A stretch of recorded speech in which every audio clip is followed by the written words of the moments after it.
Hi, I exist.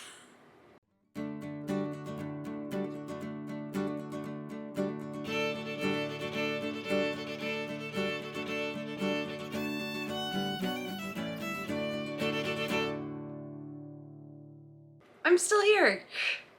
I'm still here to make stuff and to make some fun. Welcome to making fun, by the way.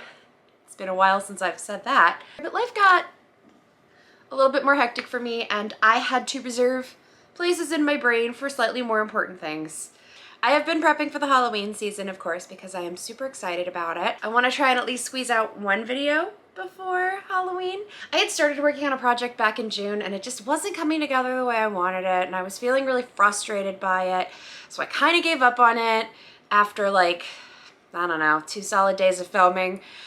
And then I worked on another project for most of the end of June and July that was coming along really well. And then I kind of just got busy again and I lost steam on it.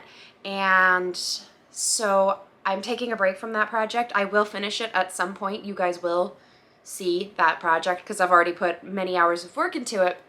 But sometimes you've got to just like follow your brain, and when your brain says, hey, I need to work on something else because this isn't working right now, you do that. So of course, when I'm not working on Halloween content, the next thing my mind goes to automatically is Dungeons and Dragons. I'm not gonna lie, I have been binge watching Critical Role, therefore I just want to make more D&D content. I'm gonna take a moment and like feel blessed when inspiration strikes you. I am a obsessive Goodwill collector. Our garage basically looks like the clutter shelves of a Goodwill at this point because every time I go I'm like, ooh, I could do that, use that for a project. I could use that for a project. And there is stuff out there that I've had for a very, very long time. And sometimes I'm just like, am I ever actually going to use that? And just the other day, I was walking through our garage and looked at this. I've had this for a year now at least. And went, wow, what am I ever gonna do with that?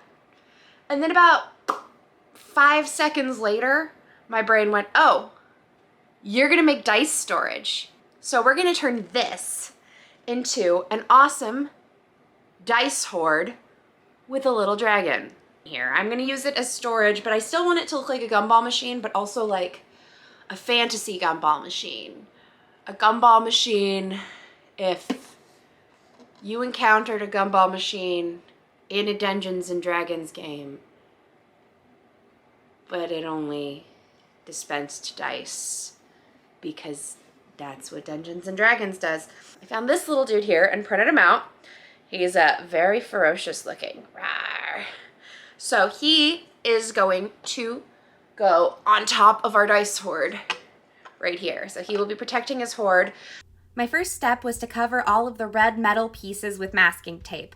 These were going to be the pieces that I planned on spraying down with spray foam, and I wanted to use the masking tape to give the spray foam something to cling on to. Hi. This is gap filler. It's expanding foam. So I have used this in the past to make rocky texture for the monster truck arena, which has been outside for over a year now and still holding up nicely. So this stuff is good. So yeah, I'm gonna be very carefully putting this on. Always use gloves with this or else you will spend the evening sanding off your own fingerprints. And yeah. This stuff is great, but I have a little advice for you if you plan to use it in a future project.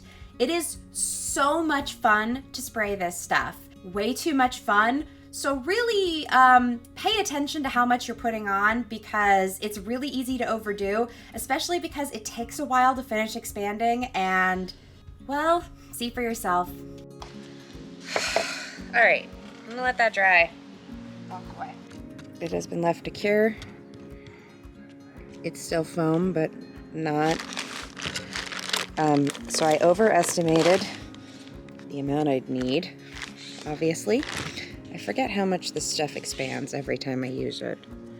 So there's the lid. So now I have to cut these apart.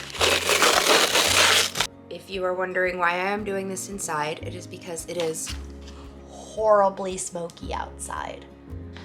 I've got a vacuum right here next to me, so yeah, we'll be okay. Another floor that is via the gun you see one source of lamp and light. You see there is one. What about this situation makes you think that I want you here? Now, like I said, I had really overestimated the amount of foam that I should have sprayed, so I had to cut this down a lot to get it to look the way I wanted it to. I know it feels like a waste of all of that spray foam, but I did save all of it. And that looks like a bagel.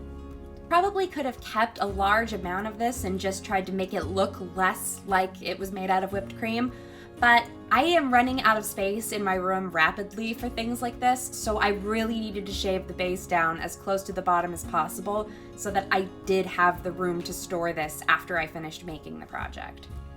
To create that rocky texture, I went in with 2 different sizes of tweezers and just grabbed bits of foam and then twisted and pulled them and vacuumed up as I went. Then I used this wire brush to give it even more of a floofy texture. At this point, it kind of made it look more and more like a cloud, but it really worked out in the end. I wanted to make sure that the dragon wasn't covering up the screw hole that holds this whole thing together, so first I marked out where that dragon went, and then I hacked at it again with more tweezers and twisting and more of the wire brush. Keeping the vacuum handy was a lifesaver. I plugged up this part of the machine to make sure the dice didn't fall into it and get scratched.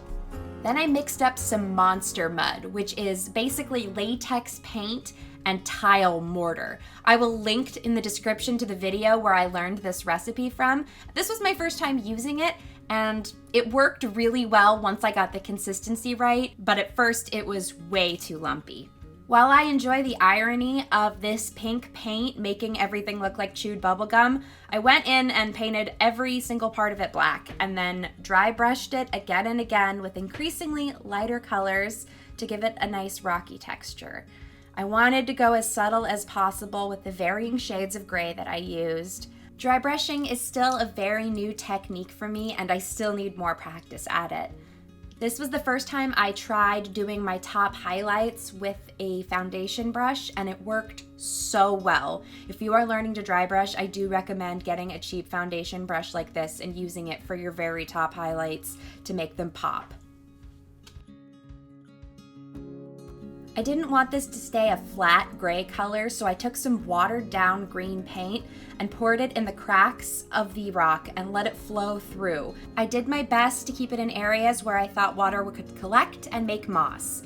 Then I painted my dragon.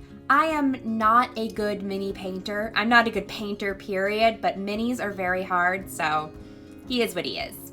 I love him regardless of how blobby he looks. Michaels just came out with these cheap wooden boxes that look like books, and I knew as soon as I saw them that I had to make myself a magic tome dice tray. This was a really simple project, which is why I threw it in here. I just covered the entire book with Mod Podge and tissue paper to give it that old leather texture look that I've used in the past. I just did a couple of layers very lightly, making sure that I got all of it covered. When that was done, I painted it a very, very dark purple because that shade of orange does not scream magic tome to me. And then I went in with lighter and lighter shades of purple to dry brush it again to make it look old and worn out. And then lastly, I dry brushed it with a little bit of blue metallic paint to give it a very slight magical shimmer. To line the inside of it, I got a piece of green felt, cut it to size, and then hot glued it into place. This required a little bit of reshaping and pulling and making the felt do what I wanted because I didn't actually cut out a pattern for these. I just kind of glued, then shoved, then cut. But all in all, it ended up working out really well, and it looks fine because felt kind of blends together really easily. So I'm happy with my choice. Next, I found a parchment colored paint and painted in the pages. And then I found a piece of paper that I thought would make a really cool front piece for the book, cut it to size and glued it in. And then for some reason, despite not being good at painting, I decided to attempt to paint a tree on the front. And, well, at least it was practice. I am so pleased with how this dice storage came out. It looks so amazing with all of the dice in it. I love the rocky texture. I love the moss. I even love my blobby little dragon on top. From this project, I got to learn some new things as well as hone some techniques that I'm still trying to work out right now. I am so happy with how far I've come in my painting and how awesome this rock texture really looks. For a sneaky surprise, I added some LED lights in the bottom that glow. When loading the dice, I tried to keep the orange, yellow, and red ones at the bottom to give it a really cool lava look. I like the book, but of course my painting skills do still leave a lot to be desired. But it serves its purpose really well, it looks neat, and it catches the dice. I think putting these two things together are going to make a really cute D&D corner for my bedroom once I get new bookshelves in it. Be sure to like and subscribe and leave us a comment down below. Thank you so much for watching.